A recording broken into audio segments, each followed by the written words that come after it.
The church bells rang across the quiet Texas town, their echo rolling over flat fields and empty streets. Inside St. Augustine's, parishioners filled the pews, eager for the Sunday sermon. Father Michael Donovan stepped into the pulpit, his robe flowing like a banner of authority. His voice carried warmth, polished and practiced, a melody of devotion that made even skeptics bow their heads. Mothers nudged restless children into silence, and elderly men clasped their rosaries tighter, eyes fixed on the man who spoke as if God himself moved through him. Behind the stained glass glow, Elena waited in the rectory with their 3 children. To the town she was simply the priest's widowed sister-in-law who helped with household tasks. Her real role, wife and mother, remained locked behind closed doors. She had grown skilled at invisibility, timing her comings and goings so no parishioner could wonder why Father Michael's home rang with the laughter of children who bore his name, but not his public acknowledgement. At the dining table, she pressed her fingers against the grain of the wood, listening to the rise and fall of his sermon through the walls. His words about sacrifice, purity, and truth stabbed at her like barbed wire. The children played nearby, unaware of the contradiction between the man on the altar and the man who snapped when Elena asked too many questions. When the sermon ended and the church emptied, Michael returned with the confident air of a man adored. He kissed the children quickly on the head, but his eyes swept past Elena with the coolness of duty rather than tenderness. "You missed another mass," he said, slipping off his robe. Elena folded her arms. "Someone has to stay with them. They can't sit still for hours." "You could try," he muttered. "They need to be seen. This family must look as strong as it feels." Her mouth twisted. "Strong? Michael, I hide like a shadow while you preach about honesty. What strength is that?" He turned sharply, voice low. "Do not question what you don't understand. The parish depends on me. If they knew, everything I've built would collapse." She swallowed the words that burned on her tongue. The children's laughter suddenly quieted, their small faces sensing the tension pressing through the room. Michael crouched to embrace them, the perfect father in that fleeting moment, then rose with a smile that didn't reach his eyes. Later that night, Elena tucked the children into bed. Moonlight spilled across their faces, highlighting features that reflected Michael so clearly the deception seemed almost absurd. She lingered by the window, watching the rectory lights flicker as Michael prepared his next sermon. Her heart ached with a truth no one else could see. The man the town revered was not the man she shared her life with. The perfection he displayed on the pulpit was a mask, and behind it stretched a silence that grew heavier each day. Elena pressed her hand to the glass, whispering to herself, "How much longer can this last?" The sound of footsteps in the hall cut off her thought. Michael's shadow darkened the doorway, and with it came the weight of secrets that would not remain buried. The following morning, sunlight cut across the church pews, painting colors on the worn wood. Parishioners moved in and out, offering prayers, lighting candles, murmuring greetings to Father Michael. Elena walked quietly along the side aisle, her eyes lowered, guiding the children toward the small votive stand. She kept her distance, careful not to linger too long in anyone's gaze, but whispers traveled faster than her footsteps. An elderly woman leaned toward another, voice hushed but sharp. "The bishop was here again last night. Stayed long after the prayers ended." The other nodded knowingly. "Always visiting. Strange, don't you think?" Elena's chest tightened. She lit a candle, forcing her hands to remain steady, while the women's words rang like a bell inside her skull. That evening, when the children slept, Elena confronted Michael in the kitchen. He poured himself a glass of wine, moving with deliberate calm. "Your father comes too often," she said softly. "People notice." Michael didn't look up. "He's retired. The church is his only refuge. They misinterpret kindness." Her voice sharpened. "It doesn't feel like kindness. It feels like intrusion." He turned then, eyes narrowing. "Are you suggesting something unholy? About my father? About me?" She shrank back slightly, but held her ground. "I'm saying it unsettles me, and the neighbors talk." Michael set the glass down, with force. Gossip is the devil's tongue. Ignore it. Silence stretched between them, broken only by the ticking clock. Weeks passed. Letters began arriving, tucked discreetly into the mailbox. They bore Thomas Donovan's handwriting, marked only with initials, sealed carefully. Elena found one while gathering bills and nearly dropped it when Michael appeared behind her. She slid it quickly under the stack, heart pounding. That night she read it in the bathroom with the door locked. Words of devotion, lines of scripture bent into something more intimate.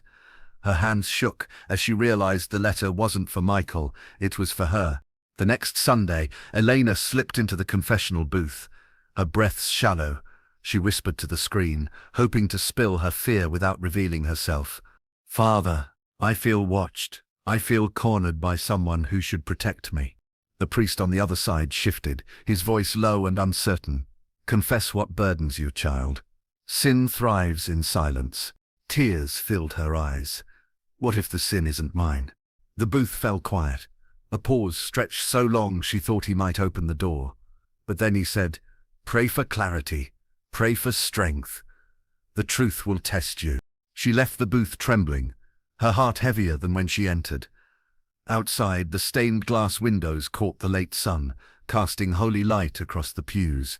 Yet for Elena, the light only deepened the shadows. She returned home to find Michael's father already there, sitting comfortably at the table, his hand resting too close to the place where she always sat. Rain hammered against the hospital windows, the storm outside mirroring the panic in Elena's chest. Her youngest, Anna, lay pale on the bed, a thin tube running into her arm. The doctor spoke with brisk urgency. "She needs a transfusion. We'll test your blood, and the father's immediately." Michael stepped forward without hesitation, rolling up his sleeve. Elena clutched Anna's hand, whispering prayers she hadn't said in years. Hours later, the doctor returned, holding a chart that seemed to weigh more than paper should. His eyes darted between them. "There's a complication. Father Donovan's blood type is incompatible. He isn't a match." Michael frowned. "That's impossible. Test again." The doctor's voice tightened. "We did, twice. The blood doesn't align with paternity. We'll need to check family members." The words sliced through Elena like glass. Her heart stumbled, crashing against the walls of her chest. When Thomas arrived, he didn't ask questions, he simply rolled up his sleeve. The nurse drew blood, and minutes later the results flashed across the chart. A perfect match. Michael's jaw clenched, his face drained of color. Elena couldn't breathe. The sterile walls closed in, the air thick with the weight of unspoken horror. In the corridor, voices broke into fragments. Michael hissed at her, his tone low but venomous. "Explain this, now." Tears welled, but no words came. Her throat locked shut. Thomas approached, calm as stone. He placed a steady hand on Michael's shoulder. "This is not the place." Michael shook him off, fury trembling in his frame. "Not the place? My daughter, my child." His voice cracked on the word child. Elena's sob escaped like a wound tearing open. "Michael, please." But his glare froze her in place. Don't you dare." The days that followed blurred into sleepless nights. Anna recovered, but the damage lingered, hidden in whispers and unfinished conversations. Michael barely spoke, moving through the house like a shadow carved of rage. Elena found herself searching the children's faces, each smile and laugh twisting the knife deeper. How had she not seen it? The tilt of a chin, the curve of a brow, all mirrored Thomas more than Michael. One evening she found him standing in the hallway, staring at the children's portraits hanging on the wall. His shoulders shook, though his face remained stone. "Were you his willing partner?" he asked, without turning. Her breath caught. "No. You don't understand. He controlled me. He said God's will bound me to silence." Michael spun toward her, eyes wild. "Liar, you let him into this house, into my family, and you expect me to believe you were powerless?" Her voice cracked. "He is your father. He carries power you can't imagine. You left me alone with him, and he..." She stopped, pressing trembling hands to her mouth. The silence between them stretched, brittle as glass. Michael stepped closer, whispering so the children wouldn't hear. "You've shamed me. You've shamed the church, and for that, Elena, there will be a reckoning." He walked away, the echo of his footsteps a warning more chilling than any scream. That night Elena lay awake, the children nestled safely beside her, though safety felt like an illusion. Rain tapped against the window again, steady as a heartbeat. Somewhere in the house, Thomas's voice murmured in prayer, calm and unbroken, as though nothing had been revealed. For Elena, the truth had only just begun to unravel, and she feared the silence that followed would be more dangerous than the storm itself. The parish hall glowed with warm light, that Sunday filled with hymns and incense. From the outside, nothing had changed. Father Michael delivered his sermon with the same measured grace, his voice steady, his eyes calm. But Elena, seated in the back with the children, felt every word as a blade turned inward. When the final prayer ended, she rose quickly, eager to escape the curious stares, but Michael's hand closed around her wrist. As she stepped into the corridor, his smile lingered for the crowd, yet his grip tightened, like iron. Inside the rectory, the door shut with a slam. His voice, stripped of warmth, cut through the silence. "You think you can destroy me? Do you know what this would do if it reached the parish? If it reached Rome?" Elena's throat burned. "Michael, I didn't ask for this. I was trapped. Your father, he forced me into—" "Enough." His palm hit the wall beside her head.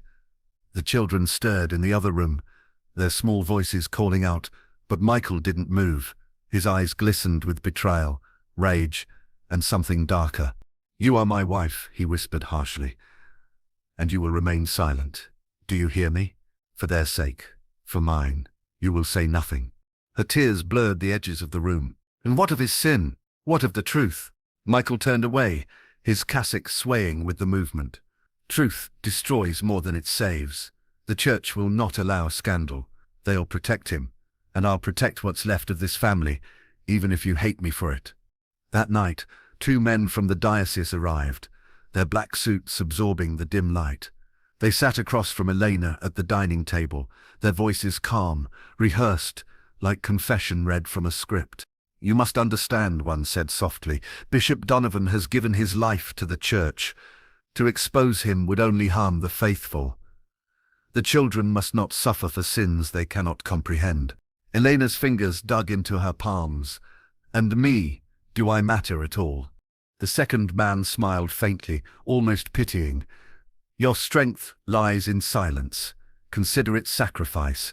Consider it grace." When they left, the house seemed emptier than before. Thomas lingered in the hallway, his eyes meeting hers with unnerving calm. He didn't speak. He didn't need to. His presence alone pressed the air from her lungs.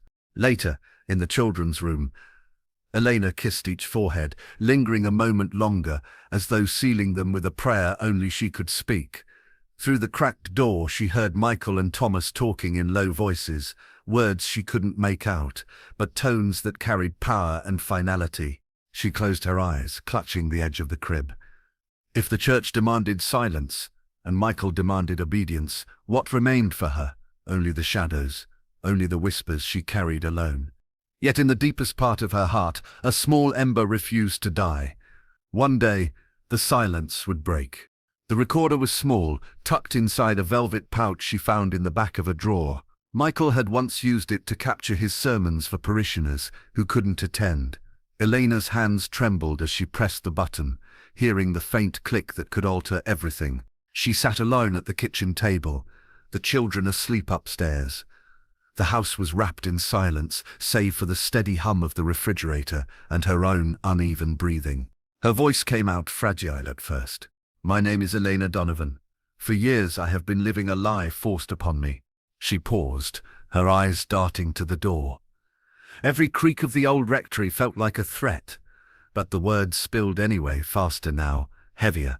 "I married Father Michael in secret because he told me love and priesthood could coexist if hidden. I believed him. I thought devotion would shield us. But his father, Thomas Donovan, her throat caught. She pressed her fists to her eyes before continuing. "He used his position to trap me. He said obedience to him was obedience to God. When I resisted, he reminded me of vows I never truly made. I was young, terrified, and alone, and now my children bear his blood. Her sobs filled the recording, raw and unfiltered. She forced herself to keep speaking, to carve truth into permanence. Michael blames me. The church asks me to be silent, but silence has already destroyed me. If anyone finds this, please protect my children. Let them know their mother tried. She stopped the recorder, staring at the tiny device as though it carried her soul. The following evening, she invited her closest confidant, Maria, a parish secretary who had always treated her with quiet kindness. Over tea in the dimly lit kitchen, Elena slid the pouch across the table. Maria's brow furrowed. "What's this?" "Proof," Elena whispered. "A confession. My last chance." Maria hesitated, her hand hovering over the pouch. "Elena, if this reaches the wrong ears—" "I know, but if it stays hidden, he wins. They all win." Maria opened the pouch, her eyes widening as she saw the recorder. Her voice softened. "Do you want the world to hear this?" Elena's lips trembled. "I want my children to live free of his shadow." Days later, whispers swirled through the parish like smoke. A recording had surfaced. Reporters gathered outside the gates, their cameras flashing, their questions relentless. "Father Donovan, is it true?" "Bishop Donovan, what do you say to the allegations?" Inside the rectory, chaos erupted. Michael stormed through the halls, his voice thunderous. "What have you done, Elena?" She stood in the kitchen doorway, her body shaking but her eyes steady. "I told the truth." He advanced on her, his hands trembling at his sides. "You've destroyed us. The church, our family, everything." Her reply was barely a whisper. "It was already destroyed. You just refused to see it." Outside, the noise grew louder. Media vans lined the street, parishioners gathered in stunned clusters, some crossing themselves in disbelief, others shaking their heads in denial. Thomas remained eerily calm. Sitting in his armchair, he folded his hands as though preparing for prayer. When Michael turned to him, desperate for guidance, Thomas simply said, "Stand firm. Deny everything. She will be discredited." But Elena knew the words were out now. Impossible to bury. The recording lived beyond her walls, beyond her fear. For the first time in years, she felt a sliver of freedom, even as dread clawed at her chest. That night, she sat by her children's beds, stroking their hair as they slept. "No matter what they say," she whispered, "you'll know your mother fought." Downstairs, the phone rang without end, reporters and officials clamoring for answers. Michael's voice rose in fury, Thomas's in steady denial. Elena closed her eyes, clutching her children tighter, knowing the storm outside had only just begun. The courthouse steps swarmed with cameras, their flashes striking like lightning. Elena clutched her coat tighter, her children shielded by relatives on either side. The recording had spread far beyond the parish, igniting outrage and disbelief. Headlines screamed betrayal, faith shaken, family torn. Inside, the air carried the weight of centuries of silence being tested. Wooden pews overflowed with parishioners, journalists and strangers drawn to scandal. At the front, Michael sat rigid beside his father. His collar gleamed white, but his eyes were sunken, shadowed. Thomas, in contrast, exuded composure, his hands folded, his lips occasionally curling into the faintest smile. When Elena took the stand, the room stilled. Her voice trembled at first, but steadied as she recounted the years stolen from her. "He told me silence was holy, that obedience to him was obedience to God. I was 19, alone, and I believed his words. I thought I was protecting my family. I didn't realize I was losing myself." Michael's attorney leapt to his feet. "Objection. This is slander without proof." The judge's gavel struck. "The DNA results are evidence enough. Continue, Mrs. Donovan." She closed her eyes briefly, then went on. "I love my children. They are innocent, but the truth of their blood is not mine to hide anymore. It belongs to them, and it belongs to the world that thought these men untouchable." A murmur rippled through the gallery. Some wept quietly. Others shook their heads in disbelief. During cross-examination, Michael was cooled. He rose with the stiffness of a man dragging chains. His voice cracked as he faced Elena. "You could have come to me. You could have trusted me. Instead, you've humiliated me, destroyed everything." Her eyes met his, steady, despite the tears. "I tried. You chose silence. I chose survival." The tension in the room coiled tighter. Michael's fists clenched against the rail, his knuckles white, before he turned away, unable to continue. Then came Thomas.